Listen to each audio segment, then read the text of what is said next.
A gente tem agora um aluno de PhD, o Fernando Bizarro, que é aluno de PhD de Ciência Política aqui em Harvard, da Harvard Kennedy School, que perguntará um pouco sobre o desempenho dos militares na política e essas mudanças que vamos observando nos últimos anos.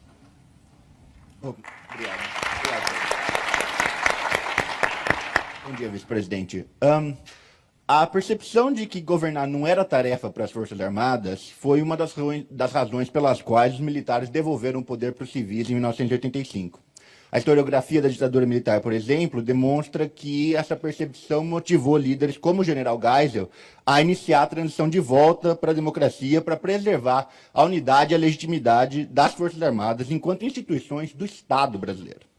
35 anos depois, o senhor é um general, é vice-presidente, há generais como ministros, e as Forças Armadas parecem estar fortemente vinculadas a esse governo. Por que as coisas seriam diferentes dessa vez?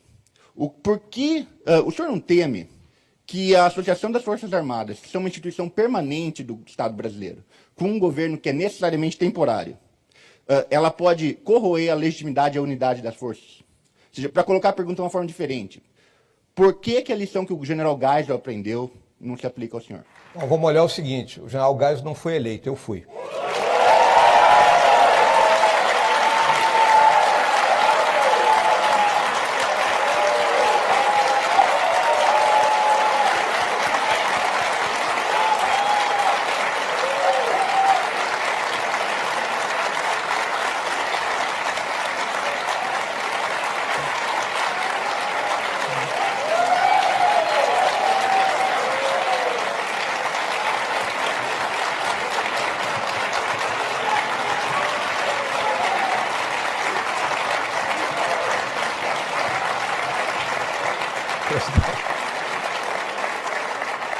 Bom, mas me atendo ao core da pergunta. As Forças Armadas não estão no poder. As Forças Armadas continuam com a sua missão constitucional, cada uma com seu comandante.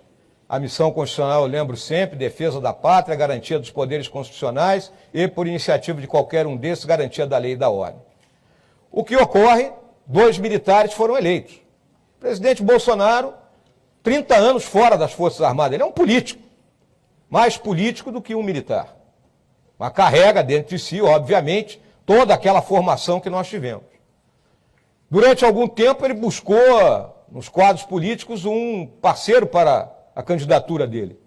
Problemas que ocorreram levaram que na 1ª hora ele me convocasse para essa missão. Tá? Positivo, é assim que funciona a coisa. Tá?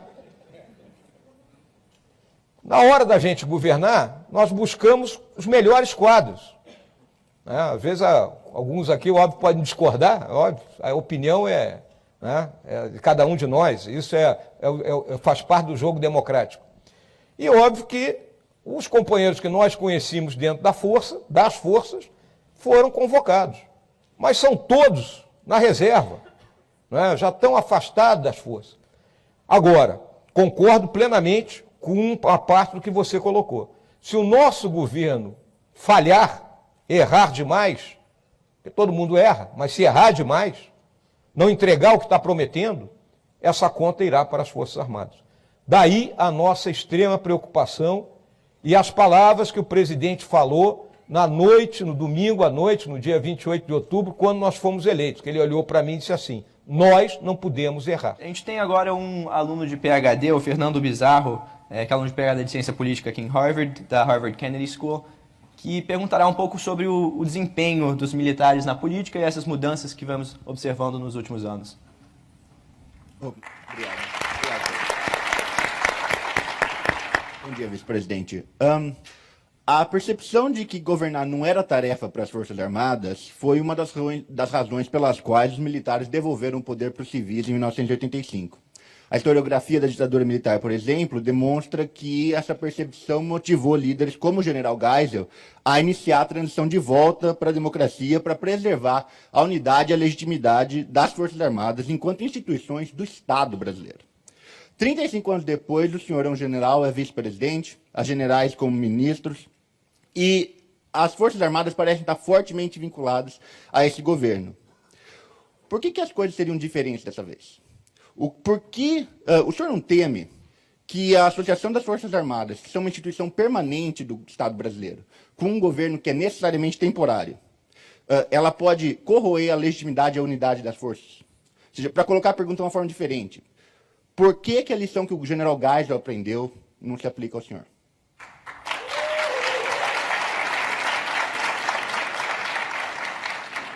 Bom, vamos olhar o seguinte, o general Geisel não foi eleito, eu fui.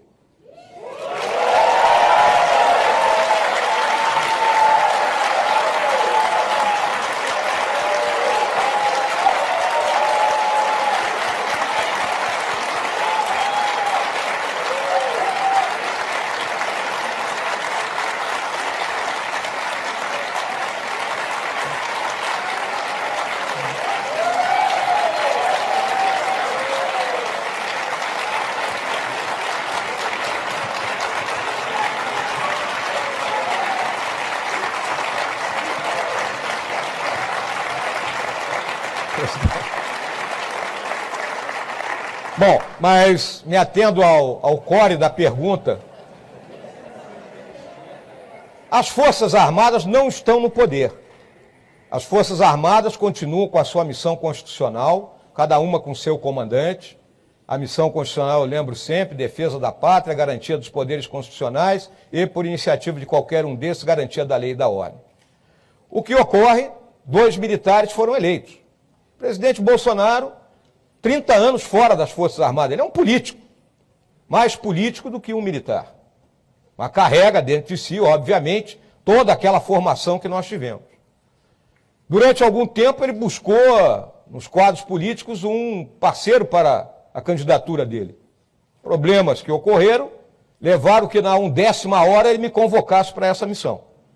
Tá? Positivo, é assim que funciona a coisa. Tá? Na hora da gente governar, nós buscamos os melhores quadros. Às vezes, alguns aqui, óbvio, podem discordar, óbvio, a opinião é de cada um de nós, isso faz parte do jogo democrático. E óbvio que os companheiros que nós conhecíamos dentro das forças, foram convocados.